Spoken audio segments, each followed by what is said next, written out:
Di tahun 2008, saat jutaan orang kehilangan rumah, pekerjaan dan tabungan pensiun mereka itu menguap begitu saja, ada satu orang bernama John Paulson yang justru bawa pulang 20 miliar dolar. 20 miliar. Itu angka yang sangat nggak masuk akal untuk situasi krisis. Bener banget. Nah, pertanyaannya kan apakah dia ini sekedar jenius yang kebetulan beruntung atau dia adalah satu dari sedikit orang yang tahu kalau ekonomi global ini sebenarnya punya semacam tombol reset yang sengaja ditekan. Terdengar kayak konspirasi tingkat tinggi sih ya. Iya, saya tahu. Tapi hari ini kita bakal membedah sebuah argumen yang bilang kalau kekacauan ekonomi yang kita lihat kayak inflasi, suku bunga yang mencekik, sampai kebangkrutan massal, itu bukan siklus alami, melainkan sebuah desain yang dirancang dengan sangat presisi. Dan sumber materi yang akan kita kupas hari ini, dari transkrip video YouTube Timothy Ronald, itu sama sekali nggak menahan diri waktu membongkar desain tersebut. Sama sekali nggak. Kita bakal membedah cara kerja sistem keuangan dunia, anatomi gelembung pasar atau bubble, dan hierarki kekuasaan finansial. Terus, yang paling penting, gimana semua permainan elit di Wall Street atau London ini pada akhirnya nentuin harga sembako di meja makan Anda hari ini. Nah, itu dia yang bikin ini relevan banget buat Anda yang lagi dengerin. Tapi sebelum kita masuk lebih dalam, kita perlu kasih batasan dulu nih. Betul. Sebagai catatan awal, sumber ini kan memuat klaim geopolitik yang cukup tajam ya, tentang struktur kekuasaan elit global. Posisi kita di sini murni, dan saya tekankan, murni untuk menyampaikan dan menganalisis mekanismenya secara objektif. Jadi kita nggak lagi memihak ya? Benar. Kita di sini bukan untuk membenarkan atau menyalahkan pandangan politik manapun. Kita cuma mengupas tuntas cara berpikir di balik materi ini, biar Anda bisa lihat gambaran besarnya dan menilainya sendiri. Cepat. Karena kalau kita mau ngerti cara melindungi diri kita harus paham dulu gimana mesin ini bekerja. Dan sumber kita ini mengajak kita ngelihat jauh ke belakang ke sejarah kehancuran pasar. Sejarah emang selalu berulang kan? Iya, tapi pertanyaannya, kenapa krisis ini selalu berulang dengan pola yang kok bisa identik banget? Nah, hal yang paling memukau dari ini adalah gimana materi tadi mematahkan ilusi kalau pasar itu bergerak kayak cuaca. Kayak cuaca gimana maksudnya? Maksudnya, kadang cerah, kadang badai secara alami gitu. Padahal, sejarah buktiin kalau badai ini seringkali adalah hasil rekayasa kebijakan dari perbankan. Mari kita bedah crash tahun 1837 di Amerika Serikat. Wah, jauh banget ya, abad ke-19. Jauh, tapi polanya sama. Waktu itu ekspor kapas AS lagi merajaya, nyumbang sampai 50%. Masyarakat merasa super makmur, dan karena ngerasa kaya, mereka mulai ngambil utang gila-gilaan buat beli properti. Semuanya aman, sampai, Presiden Andrew Jackson bikin aturan baru. Aturan soal emas kan? Iya, dia wajibin pembelian tanah itu hanya boleh pakai emas atau perak. Oke, mari kita urai ini pelan-pelan. Dengan mewajibkan emas, berarti uang kertas atau kredit yang tadinya bebas dipakai itu tiba-tiba jadi nggak laku dong di sektor properti? Sangat betul. Likuiditas atau perputaran uang di pasar itu langsung kering seketika. Orang nggak bisa bayar utang karena nggak punya emas. Dan boom, pasar langsung kolaps. Tarikan karpet yang sangat tiba-tiba ya. Pacific Railway kalau nggak salah. Betul sekali. Rel kereta api ini kan dianggap teknologi masa depan waktu itu. Begitu sentimen pasar berubah dikit aja, tumpukan utang itu langsung runtuh. Nah, ini bawa kita ke krisis yang paling legendaris, Great Depression, tahun 1929. Yang menarik dari sumber ini, dia nyorotin soal Benjamin Graham. Dewanya para investor itu kan? Iya, mentornya Warren Buffett, penulis The Intelligent Investor. Dia ini kan lambang banget buat kehati-hatian finansial. Tapi dia pun ikut hancur lebur di era itu. Kenapa sosok sejenius Graham bisa hancur? Karena indeks Dow Jones waktu itu anjlok sampai 90%. Pasar itu nggak peduli seberapa bagus analisis perusahaan Anda kalau seluruh sistem lagi kehabisan darah. Karena semua orang belinya pakai margin kan? Tepat. Di tahun itu, orang beli saham pakai uang pinjaman broker. Anda cuma punya $10, tapi beli saham harga $100. Waktu suku bunga dinaikin tiba-tiba dan pasar turun sedikit aja, broker panik jong, mereka nagih uang Anda. Dan karena semua orang ditagih barengan, ia jadinya jual panik massal, harga langsung terjun bebas. Kalau saya bayangin, sistem ini tuh kayak papan jungkat-jungkit raksasa, dan suku bunga itu tuas di tengahnya. Ilustrasi yang menarik. Coba jelasin lebih jauh. Gimana tuh mekanismenya? Jadi gini, waktu suku bunga dibuat 0% atau sangat rendah kayak waktu era COVID kemarin ya, di mana uang gampang banget didapat, uang jadi murah, orang nggak mau nabung karena bunganya nol. Jadi mereka dipaksa buat ngambil resiko. Bener, semua orang pada dasarnya didorong buat naik ke ujung papan jungkit-jungkit itu dengan mikul beban utang. Mereka beli properti, beli kripto, buka bisnis, pakai uang pinjaman. Terus tiba-tiba tuas itu ditarik. Ditarik ke atas. Iya, suku bunga mendadak dinaikin, cicilan utang meroket, papan jungkat-jungkit itu miring tajam dan semua orang yang lagi mikul utang di ujung papan langsung terpelanting jatuh. Itu analogi yang sangat presisi. Dan sumber kita sangat menekankan ini. Tarikan tuas suku bunga ini bukan fenomena alam. Ini murni keputusan yang dibikin di ruang rapat perbankan. Kayak yang kejadian di dot-com bubble tahun 2000 ya? Iya, di dot-com bubble itu valuasi perusahaan internet udah bener-bener nggak waras. Bayangin aja, metric price to earnings atau PE rasio mereka itu sampai 500. 500 berarti butuh 500 tahun buat perusahaannya balik modal dari laba yang sekarang. Benar, itu kan kegilaan massal. Bahkan hedge fund raksasa yang isinya 80 orang dengan gelar PhD di matematika, bayangin ya, 80 PhD itu hancur lebur cuma karena akses utang mereka diputus.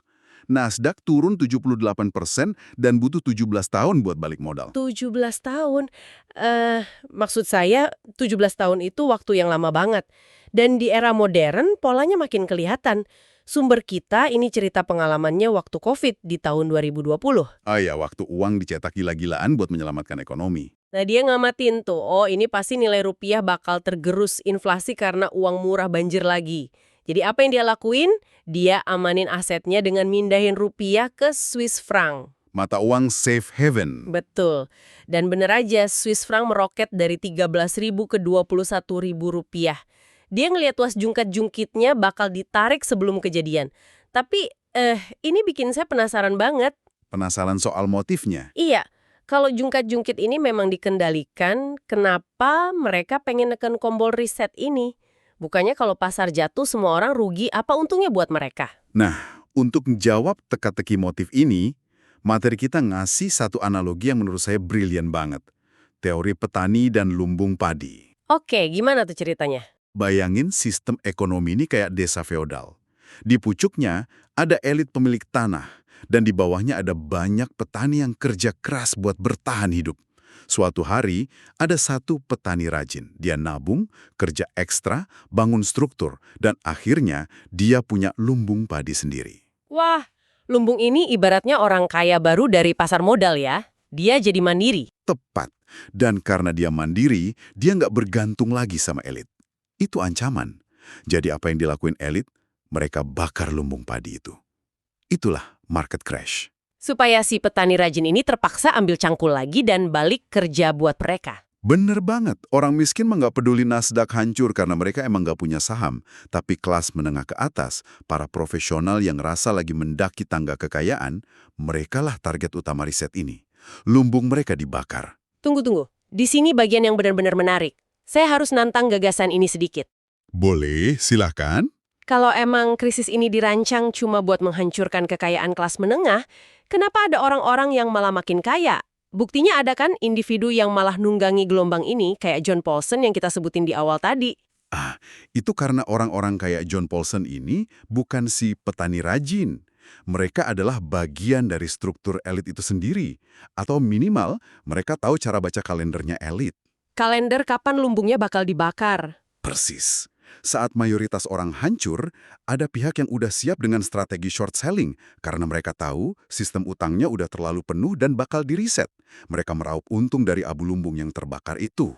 Kalau gitu, kalau emang ada yang nekan tombol riset ini, siapa mereka sebenarnya?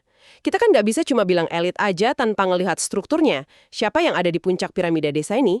Sumber materi kita menguraikan hierarki ini dengan sangat detail. Di pucuk pimpinan absolut, itu bukan Amerika. Bukan presiden, tapi sebuah bank di Swiss bernama Bank of International Settlements atau BIS. Bank sentralnya para bank sentral. Benar. Saking berkuasanya institusi ini, sumber kita ngasih contoh sejarah yang gila. Ini alasan kenapa Hitler nggak nyerang Swiss waktu Perang Dunia Kedua. Padahal kan Swiss di tengah-tengah Eropa. Wow, karena BIS ada di sana dan mengurus duit mereka. Betul.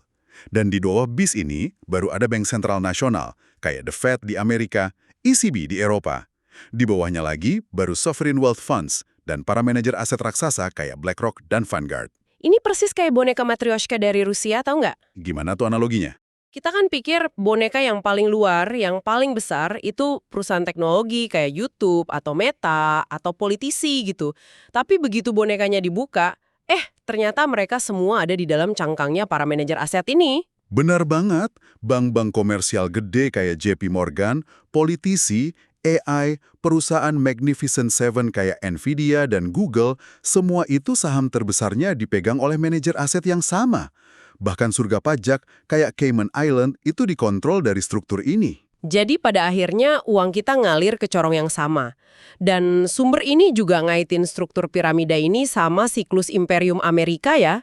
Iya, Empire Cycle. Kalau kita kaitkan ini dengan gambaran besarnya, siklus Amerika itu polanya kelihatan jelas.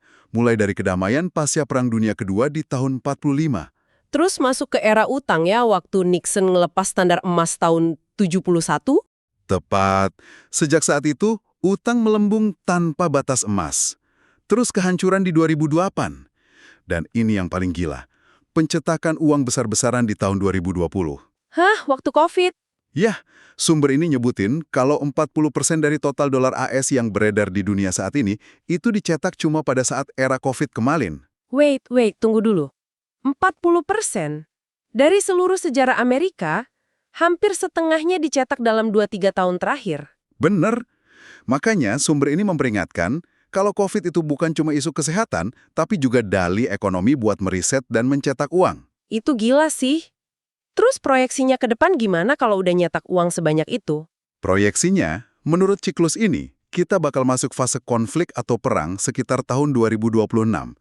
Terus di tahun 27-28 bakal ada restrukturisasi politik besar-besaran atau tatanan dunia baru. Tatanan dunia baru. Oke, jujur ini strukturnya terdengar sangat menakutkan ya. Kayak kita tuh cuma semut di bawah kaki gajah. Memang kerasa overwhelming banget. Lalu sebagai individu apa yang bisa kita lakuin? Masa iya kita pasrah nungguin universal basic income dari robot AI kayak yang sering diomongin Elon Musk? Dikasih gaji buta dari negara tiap bulan gitu? Nah, materi ini menolak mentah-mentah ide universal high income atau basic income itu. Karena sejarahnya, teknologi itu selalu mendisrupsi pekerja. Dulu ada mobil, pengurus kuda kan kehilangan kerjaan. Mereka nggak dikasih uang cuma-cuma buat duduk santai. Bener juga, pasti disuruh cari keahlian baru. Iya, solusi yang ditawarin sumber ini mengacu pada dua hal. Buku Zero to One karya Peter Thiel dan teori filosofis René Girard tentang mimetic desire atau hasrat mimetik. Hasrat mimetik itu yang sifat manusia suka niru-niru itu kan? Hasrat orang lain. Masalahnya, sistem itu gampang banget ngancurin orang-orang yang ngumpul di tren yang sama. Karena mereka semua ada di dalam satu lumbung yang sama. Tepat. Untuk bertahan, Anda harus lari dari monopoli tiruan ini. Anda harus jadi kategori of one. Menciptakan sesuatu yang nggak bisa ditiru. Betul. Kayak Google dengan network effect-nya. Kalau Anda nggak tergantikan secara skill, elit bakal ngebiarin Anda bertahan karena Anda berguna buat sistem. Tapi pertanyaannya, apa makna dari semua ini buat pendengar kita? Maksudnya, ngebangun kategori of one itu kedengarannya keren buat anak startup. Tapi gimana caranya ini melindungi uang kita dari inflasi buat pekerja biasa gitu? Intinya adalah daya tawar. Dunia ini kan nggak diciptakan setara secara skill. Mencoba maksa kesetaraan, ujung-ujungnya malah jadi hiperkapitalisme, di mana cuma negara yang menguasai segalanya. Jadi, jadilah individu dengan keahlian atau instrumen finansial yang nggak mudah disapu bersih. Berhenti jadi gampang digantiin. Bener, jangan ikut tren buta-buta. Oke, kita udah keliling dunia nih, dari Swiss sampai Wall Street. Bahas soal category of one juga. Sekarang mari kita bawa pulang teori makro ini ke halaman rumah kita di Indonesia. Ke realita di meja makan pendengar kita. Ini transisi yang krusial. Karena efeknya itu kerasa sampai ke piring nasi kita. Gimana tuh rantai efek dominonya? Tadi kan disebut soal proyeksi konflik 2026. Nah, bayangin skenario perang antara AS dan blok Timur Tengah, misalnya Iran, memanas di 2026. Selat Hormuz ditutup. Padahal selat ini krusial banget buat pasokan minyak dunia. Kalau selat ditutup, minyak langka, harga minyak global pasti meroket. Terus efeknya ke APBN kita? Efeknya brutal. Bagi Indonesia, setiap harga minyak naik $1 aja, misalnya dari 110 ke 111 dolar per barel, itu bisa memperlebar defisit fiskal negara kita sampai 7 triliun rupiah loh. 7 triliun? Cuma naik $1? Iya, karena subsidi BBM kita kan membengkak. Dan itu baru urusan bensin. Yang lebih parah itu krisis pangan. Tunggu. Apa hubungannya perang di Timur Tengah sama makanan kita di sini? Timur Tengah itu menyumbang sekitar 20-30% pasokan urea dunia dan 25-30% amonia. Keduanya ini bahan baku mutlak buat pupuk. Saya mulai paham arahnya. Kalau pasokan amonia terganggu, Pabrik pupuk kita susah produksi. Pupuk langka. Petani gagal panen maksimal atau biaya tanamnya mahal banget. Akibatnya, harga beras, gula, jagung bakal terbang. kalau jagung mahal, pakan ternak mahal, daging ayam di pasar langsung meroket harganya. Tepat. Dan di tengah inflasi harga barang ini, karena defisit negara makin parah, nilai tukar rupiah diprediksi bisa melemah, tembus ke angka 17.000 per dolar AS. Wow, jadi ketegangan geopolitik di Timur Tengah itu bukan sekedar berita luar negeri yang kita tonton di TV ya. Itu bumbu tambahan yang secara harfiah bakal naikin harga nasi ayam yang Anda beli besok pagi. Ini memunculkan satu pertanyaan penting. Gimana respon Indonesia buat ngadepin ini? Karena ini nunjukin betapa rentangnya negara berkembang kalau rantai pasok dan keuangannya nggak diamankan. Sumber kita ngasih solusi nggak buat tingkat negara? Kasih dong. Ada 3 hal. Pertama, pemerintah harus segera diversifikasi impor minyak. Jangan bergantung sama satu blok aja. Coba cari dari Venezuela atau negara Afrika. Kedua, optimalisasi pabrik pupuk lokal. Pupuk buatan dalam negeri harus dijual buat petani lokal dengan harga terjangkau. Jangan malah diekspor cuma demi ngejar dolar. Masuk akal. Perut rakyat dulu yang diurus. Terus yang ketiga? Yang paling penting, hasil ekspor komoditas utama kita, kayak sawit dan batu bara kan dibayarnya pakai USD tuh. Devisa hasil ekspor ini harus dan wajib ditahan di dalam bank lokal. Supaya dolarnya nggak kabur ke luar negeri ya. Bener. Jadi kita punya bantalan valuta asing yang kuat, biar rupiah nggak makin terpuruk kalau badai itu beneran datang. Oke, ini pembedahan yang sangat intens. Mari kita rangkum sedikit poin-poinnya. Kita mulai dari fakta bahwa kehancuran pasar itu punya pola suku bunga yang bisa ditarik ulur. Terus ada teori tentang desain elit global lewat instansi selevel BIS. Terus kita juga bahas pentingnya keluar dari jebakan mimetik, ya kan? Betul, jangan sekedar ikut-ikutan. Dan yang terakhir, kewaspadaan terhadap efek domino geopolitik pada rupiah dan pupuk. Tujuannya apa sih kita bahas ini? Biar Anda yang lagi dengerin nggak lagi sekedar jadi pion yang reaktif. Iya, tapi jadi pengamat yang bisa ngambil langkah antisipatif, kayak ngamanin aset atau ningkatin skill biar nggak gampang kegeser. Nah, sebelum kita pamit, ada nggak satu pemikiran provokatif buat direnungkan pendengar kita malam ini? Ada satu ide lanjutan. Sumber tadi kan menyarankan kita sebagai individu harus menjadi kategori of one biar selamat, unik dan mandiri. Tapi coba renungkan ini. Di tengah tatanan dunia baru yang diprediksi lahir di tahun 2028 nanti, apa jadinya kalau sebuah negara, termasuk Indonesia, yang memutuskan buat berhenti meniru sistem utang ini dan berusaha jadi kategori of one mereka sendiri? Berdiri di atas kaki sendiri gitu ya? Iya, pertanyaannya, akankah imperium finansial global ngebiarin lumbung padi nasional yang mandiri itu tetap berdiri tegak? Atau mereka bakal kirim percikan api? Wah, itu pertanyaan yang lumayan bikin merinding buat dibawa tidur sih. Menarik banget. Nah, buat Anda silahkan dipikirkan sendiri jawabannya. Terima kasih udah dengerin eksplorasi kita hari ini. Tetap waspada, tetap belajar, dan sampai jumpa di eksplorasi kita selanjutnya.